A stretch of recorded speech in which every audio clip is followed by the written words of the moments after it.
That's that deadly. Player one. I can make them put their hands to the ceiling. I can make you disperse cash for the feeling good. I ain't focused on nothing but cash peeling. Yeah, these niggas ain't no shit, they need to kill it.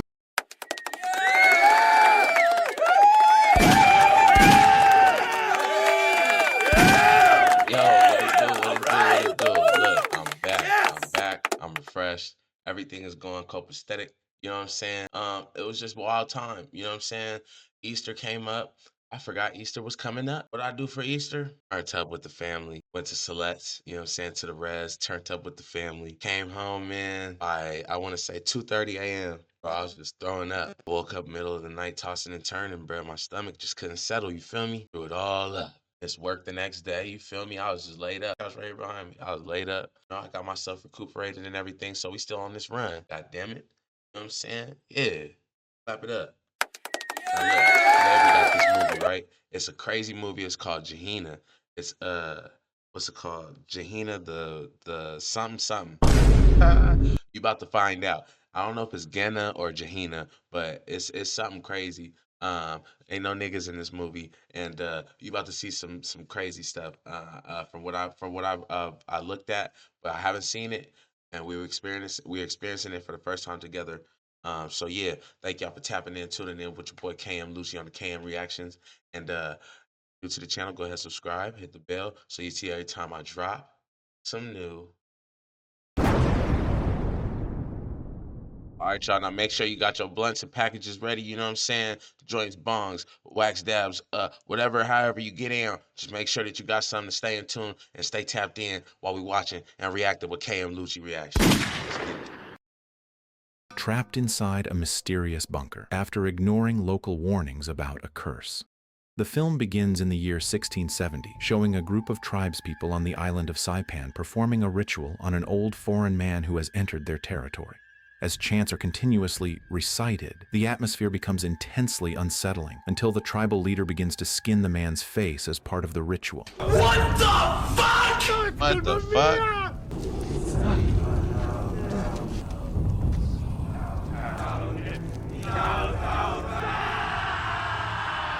After that, the old man is imprisoned inside a cave and left there, his fate unknown. The story then shifts to the present day, where a woman named Paulina arrives at a hotel on the island of Saipan. She is a developer assigned to survey a location that will be turned into a new resort.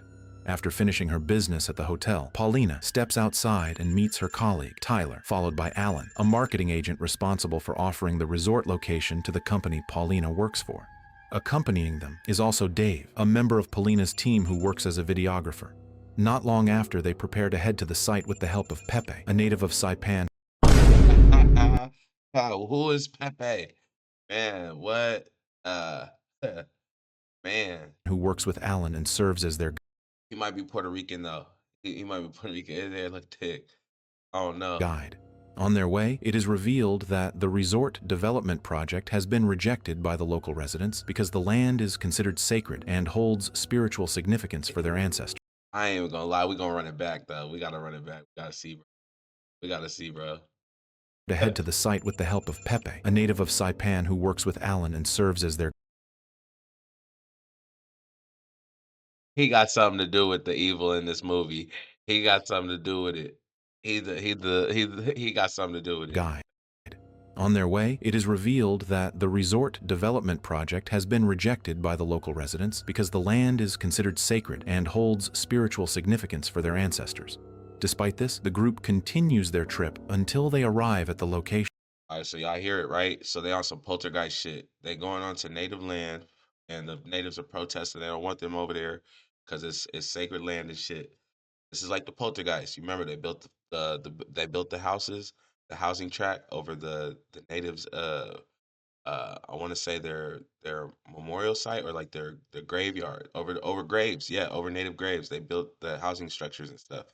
And that's when all that weird stuff started happening in the poltergeist house when the daughter got took and all that shit. So yeah, so that's already the red flag.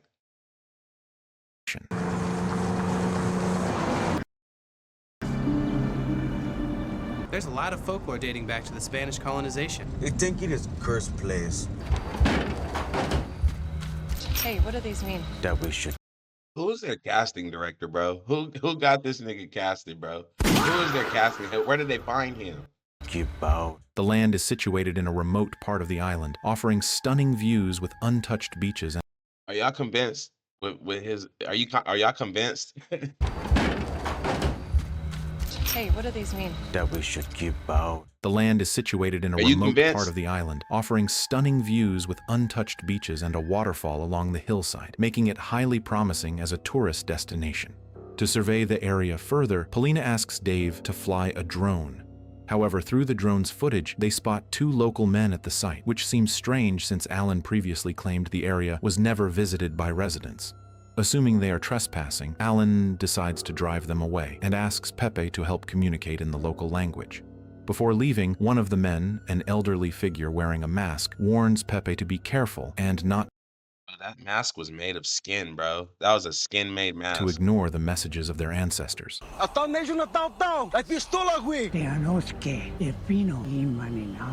the warning feels unsettling, the group chooses to disregard it. Still around the area, Paulina and Tyler discover an abandoned old bunker left over from the war.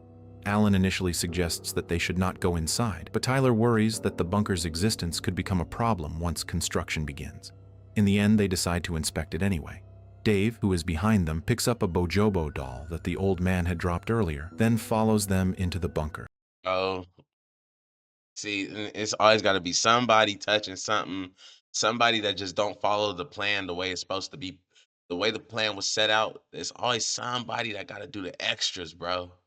They just got to go off course for a second. Like, man, go to war, I'm killing you first, dog. Straight up.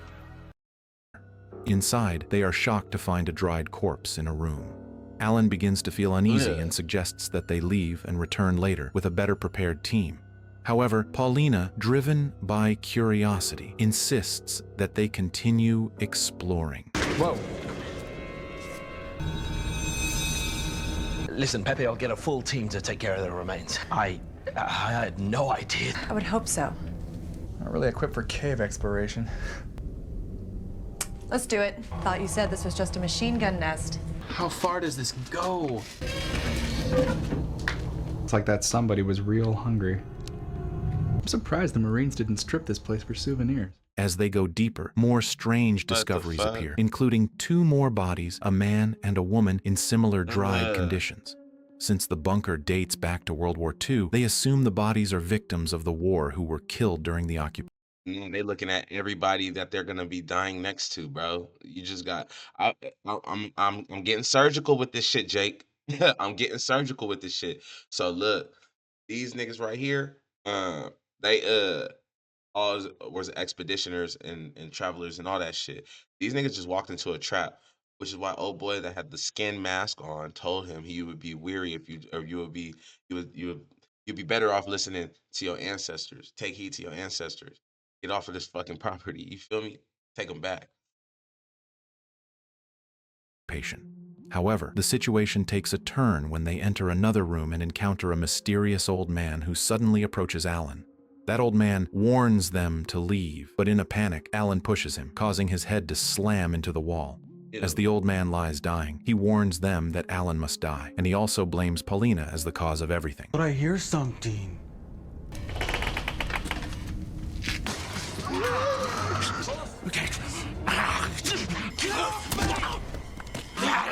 You must die. Fault. What the hell is that? Not long after, a sudden earthquake strikes, followed by a high-pitched ringing sound that causes all of them to lose consciousness. Not long after, they regain consciousness and are shocked to find that all the lights inside the bunker suddenly turn on as if the place has become fully operational again. They've just been cursed. And I lied. There is niggas in this movie. Who is this, man? Who hired Pepe, bro? Oh, my mama, that is a nigga with good hair, bro. Is it? Bro, this nigga look like O'Shea Jackson Jr. He looked like my uncle or something, bro. He looked like a relative of mine or something, bro. He looked like a rerun of NWA or something, bro. He looked like, man, come on, dog. Oh, and no, none of my relatives is part of NWA or nothing like that. I was just saying it went all in one. This nigga right here is a nigga, bro. Playing I don't know if he playing Puerto Rican, Dominican. I don't know what he playing. Whoever got him though, bro. Y'all is comedy for this. I don't know what y'all. I don't know. Pepe is confused because the old man they encountered earlier has now completely disappeared. The strangeness doesn't stop there, as the other bodies have also vanished without a trace. When they try to leave the bunker, they discover that the door is tightly locked from the outside, making them realize that they are now truly trapped inside.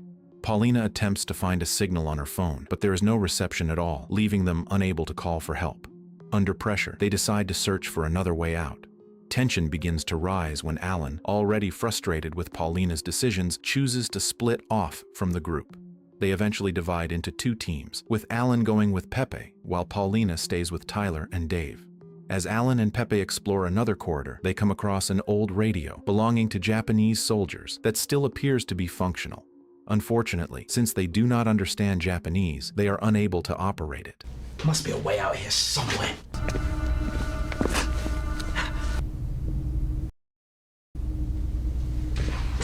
Jackpot. Do you speak Japanese? I can ask where toilet is. This nigga this nigga smoke Newports, bro. This nigga smoke Garcia Vega cigars with weed in it. You know what I'm saying? He's smoking blunts, bruh. This nigga is from Los Angeles, California. This nigga right here, bro, this is a wig. Tonight's the night that I'll die for you. Like, bro, what are we doing here? Come on, Pepe. Nothing about toilet here. He looked like that one nigga that got the Instagram where he do the powder. Like, bro, he look crazy right here, bro. What is this? Little My Chemical Romance or Panic at the Disco. You know what I'm saying? Oh, Shalimar. Let your soul gloss. Bro. Meanwhile, Dave, who had briefly been separated, is suddenly approached by a mysterious man wearing a Japanese soldier's uniform. At the same time, Tyler discovers an old journal that appears to have been written by someone who once stayed in the bunker. Not long after, Dave returns to the room in a threatened state. As the Japanese soldier is pointing a gun at him, the soldier seems confused and asks how they managed to enter the place. Tyler, who understands some Japanese, tries to communicate with him and asks if there is a way out of the bunker. The soldier replies that there is no way out, and his behavior becomes increasingly strange as he admits to having done many terrible things, as if haunted by deep guilt. Suddenly, a gunshot echoes through the bunker, prompting Alan and Pepe to rush toward the sound. When they arrive, they are shocked to see that the Japanese soldier has shot himself. Alan then mentions that he previously found a radio that might be useful, but since it is in Japanese, he could not operate it. Hearing this, Tyler asks to be taken to the radio, hoping they can contact someone outside. They immediately head to the room where the radio is located, while Pepe chooses to stay behind in the previous room. Once there, Tyler tries to use the radio, but it only plays a recorded message from the Japanese command, not a two-way communication device that can be used to call for help. We found a radio, but everything's labeled in Japanese. Yeah. Kikomasu ka? It's a recorded message. Elsewhere, Pepe takes the Bojobo doll he found in the pocket of the Japanese soldier's uniform. Suddenly, the atmosphere shifts when he sees a terrifying old woman standing in the corner of the room. The figure resembles his mother, who has long been dead. In his unstable state, Pepe seems to be influenced by the apparition, driving him to harm himself. Meanwhile, Alan's group discovers a cave that appears to have existed long before the bunker, with two images of Bojobo dolls carved into its walls. Seeing this, Dave recalls a story he once read. He explains that the place is likely a burial site for Chamorro tribal leaders on the island of Saipan. In their belief, Chamorro, it's crazy because I know of Chamorro to be Guamanian. And yeah, Chamorro, Chamarita, Hafade. Yeah. Two Bojobo dolls are used as a medium to bind the spirit of a tribal leader with their partner, symbolizing an eternal bond between them. However, in a curse ritual, the two dolls were deliberately separated. This separation is the core of the curse, as the broken bond causes suffering to the spirits bound with Wild card. Wild card. bitches!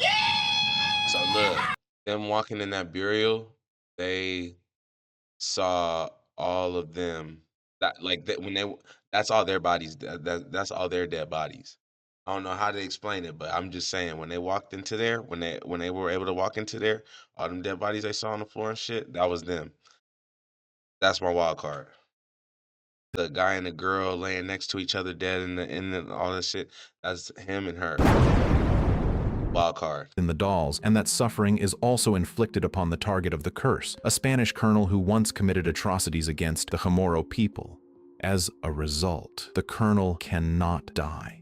He is cursed to live in an endless cycle of suffering, trapped in darkness and forced to endure the same torment repeatedly as long as the two dolls remain separated. Damn. Over time, the place was eventually discovered by Japanese soldiers during the war, and without any knowledge of the curse, they built a protective bunker there. These were the first Bojobo dolls. I read about it in a book on Chamorro folklore. Chief was buried down here. Bride was kept above ground. The chief's suffering for his lost love would be equally eternal. By separating the two, a curse was formed. The Spanish commander who did terrible things, and that torment would be felt by the commander. This nigga just knows how to read hieroglyphs all of a sudden, huh? He just fluent in Chamorro hieroglyphs. According to Dave, the curse most likely never truly disappeared, but instead continued to pass from one victim to the next, and he begins to suspect that the old man they encountered earlier may have been part of that cycle. However, Alan refuses to believe the explanation and dismisses everything as nothing more than baseless myth. The argument causes Dave to distance himself from the group, and that is when the strangeness returns. He sees the figure of his younger sister Claire, who has long been dead. The apparition looks real and seems to call out to him. Now, why is she gonna be there, bro? What the fuck? Make it make sense. Why is she gonna be there? Her. Why is she gonna be there, bro? Make it make sense. It's an illusion. It's optical. It's not real. Drawing him closer without him realizing it. Suddenly, he loses his balance and falls, injuring his leg.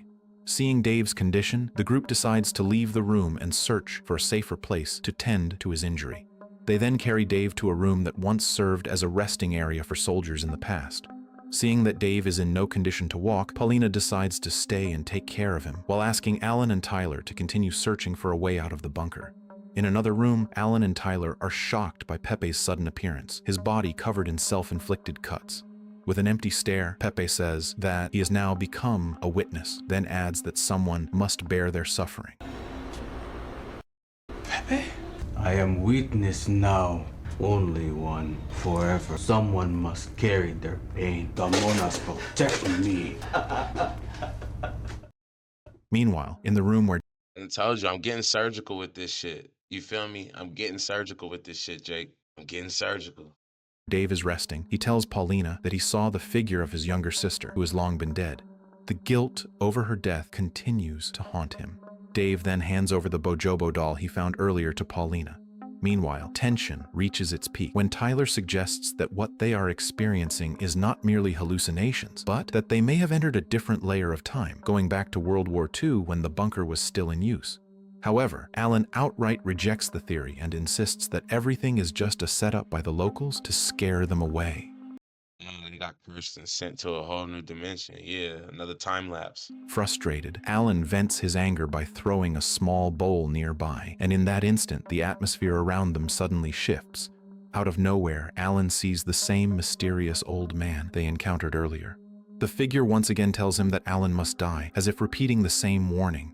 When Alan snaps back to reality, he immediately lashes out at Paulina, blaming her for everything that has happened, since she was the one who led them into the bunker. Trying to calm the situation, Paulina shows the doll Dave gave her and begins connecting it to the two images of dolls they saw earlier on the wall. They start to conclude that the two dolls are likely a pair bound together in the curse ritual, and that if they are reunited, there is a chance the curse within the bunker could be broken, allowing them to escape. If we reunite them, then be able to get out of here. Sure looks like the one in the painting. Come on. However, when Paulina returns to the room to check on Dave, she experiences something horrifying. She sees the figure of her young son, who has long been dead. The vision convinces Paulina that the bunker is not just an ordinary place, but one that can bring out the deepest trauma of anyone trapped inside it. I just don't see what I don't have nothing wrong with no emotional connection or nothing, but I don't see where you would fall for that, where that would make sense. I don't see where any of that type of shit would make sense in that type of setting where I'm at to make me like run towards it or be like have a moment with it. I would know that that's not real. I'm gone. I'm gone. You feel me? In a flash. Pew! Where'd he go? Nigga, I'm gone, bro. I'm not, nigga. There, no, bro. No, it doesn't even make sense. Why would they be there? After that, they returned to study. All of a sudden, nigga, you lost that died is all of a sudden in a bunker with you, Japanese bunker from World War II in Saipan. Nigga, like, come on, make it make sense, man. The journal left by the Japanese soldier who had previously killed himself. From the notes, it is revealed that the man was actually a commander assigned to guard the bunker during World War II, along with his troops who were ordered to hold their position until the end of the war. One of his subordinates began acting strangely and eventually broke through one of the bunker walls. From there, they discovered a passage leading to a hidden cave that had existed long before the bunker was built, and it was there that the commander first found the Bojobo doll. This discovery led them to an entrance to a place believed to be the source of the curse, a mysterious It's a damn it stink. location later known as Gehenna, a place where suffering seems to have no end. It was there that the soldiers encountered a mysterious figure believed to be the Spanish colonel, the first person to receive the curse from the Chamorro people. Strangely, the figure deliberately thrust his body toward the weapon held by the Japanese commander, as if trying to transfer the curse to someone else. His death triggered a powerful earthquake, similar to the one later experienced by Paulina and her group. From that moment on, the soldiers began to lose control of themselves. One by one, they turned violent and killed each other until only the commander remained alive. The journal then abruptly ends without further explanation. When Alan leaves to search for Pepe, Tyler notices an additional note at the end of the journal expressing the commander's desire to change his life. Because of this, the commander ultimately chose to take his own life, hoping to redeem himself in another life. However, something unnatural occurs. He does not die and instead is forced to endure endless suffering, condemned to live eternally within that place, marking that the curse has passed on to him. And he passed it on to them. That's crazy. At the same time, Dave is once again terrorized by the figure of Claire until a scream is heard, prompting Paulina and Tyler to rush back to the room.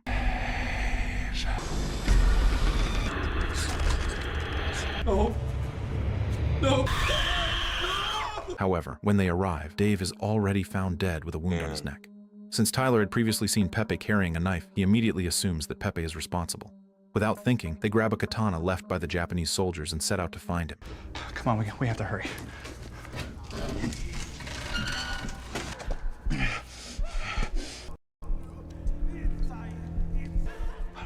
that off, I can't see. Sound crazy? It's not real. It's not real.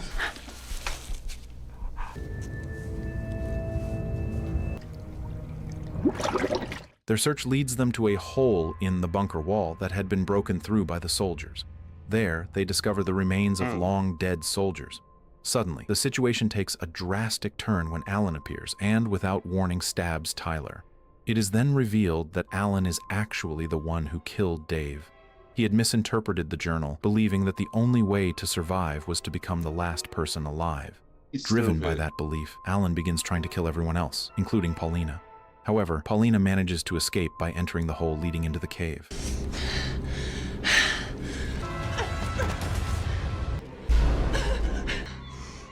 Us out. Us out. Only one can live. Torment for eternity.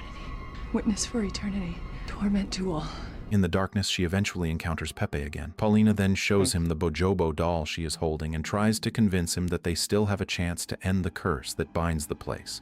She believes that if the two dolls are reunited, the spirits of the ancestors bound within them can be reunited as well, and the curse haunting the bunker can finally be broken, allowing them to escape. However, Pepe rejects the idea, believing that it goes against the will of their ancestors. To him, the curse is not merely a punishment, but a sacred belief that must be preserved. Even so, Paulina continues to persuade him, explaining that reuniting the dolls is not about defying the ancestors, but restoring balance as depicted in the symbols on the wall. Coincidentally, Pepe is holding the other Bojobo doll he had taken from the body of the Japanese commander. As Pepe attempts to reunite the two dolls, Alan suddenly appears and strikes him from behind. In a state of rage and loss of control, Pepe instead destroys one of the dolls by cutting off its head, an act that unknowingly makes the curse impossible to break. Damn. The situation worsens when Alan, without hesitation, stabs Pepe. Yet, in his final moments, Pepe laughs and tells Alan that he may have won, but he does not understand the true meaning of being the only one left alive. One weakness for You win, boss.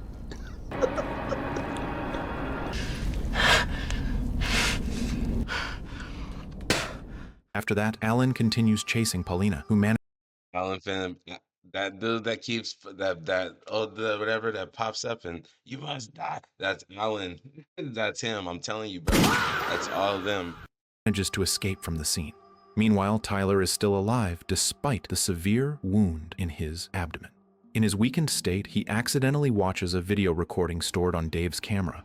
From the footage, Tyler finally realizes something they had failed to understand all along, that what is happening inside the bunker is not just ordinary terror, but a repeating cycle in which only one person remains alive, yet that person ends up trapped there forever. At the same time, Paulina manages to take a pistol from the hand of the dead Japanese commander. Not long after, she encounters Alan, who is now cornered since Paulina is holding a weapon. Just as Paulina is about to shoot, Tyler arrives and stops her, trying to explain that killing Alan is not the solution. However, before he can finish, Alan, still overwhelmed by panic, suddenly tries to attack both of them. With no other choice, Paulina shoots Alan in the stomach to stop him. Alan collapses, but when Paulina attempts to finish him, Tyler restrains her again and insists that Alan must not be killed. At that moment, Tyler begins to explain what is really happening.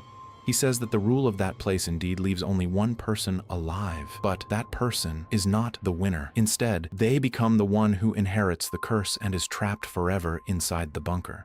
However, Alan still does not understand and continues to believe that as long as he is the last one alive, he has won. Seeing this, Tyler finally explains everything more clearly to Paulina, and that is when she begins to understand that surviving actually means accepting a curse that will never end. She chooses to surrender and accept that reality. So these niggas walked into something where they're forced to either die or live forever in some fucked up ass bunker. Like, bro, like what type of stuff did you get yourself into? Why didn't you listen when they say don't go to no native land, bro? They tell you this for a reason. They tell you this for a reason. With a heavy decision, Tyler ultimately shoots Paulina as the only way to prevent her from becoming the one who must bear the curse. Don't do it. Only one can live. I'm so sorry. I love you. I love you too.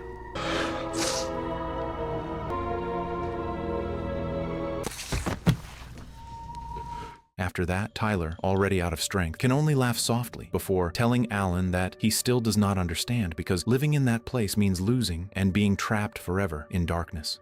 Not long after, Tyler dies from blood loss. Now, only Alan remains. At first, he feels relieved for surviving, especially when he notices that the gunshot wound in his body begins to heal on its own. However, that relief turns into unease as he recalls Tyler's words. Driven by curiosity, Alan takes Dave's camera and watches the recording stored inside.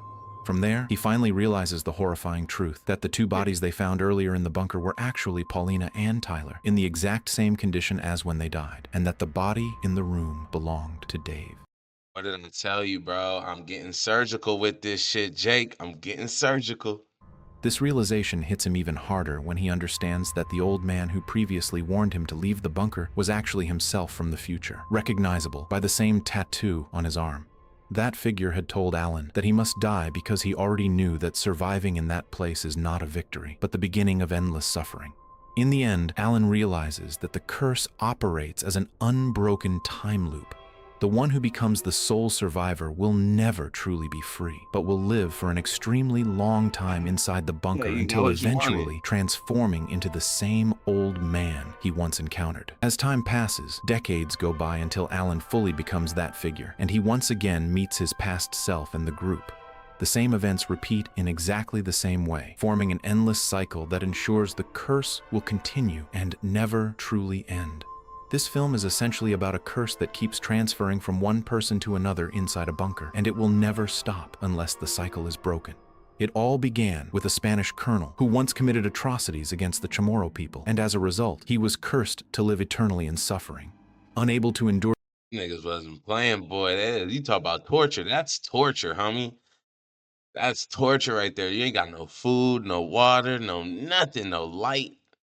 No food, no water, no light to even see where you going. Nothing. You just stuck, homie. Like Chuck. Ain't that something?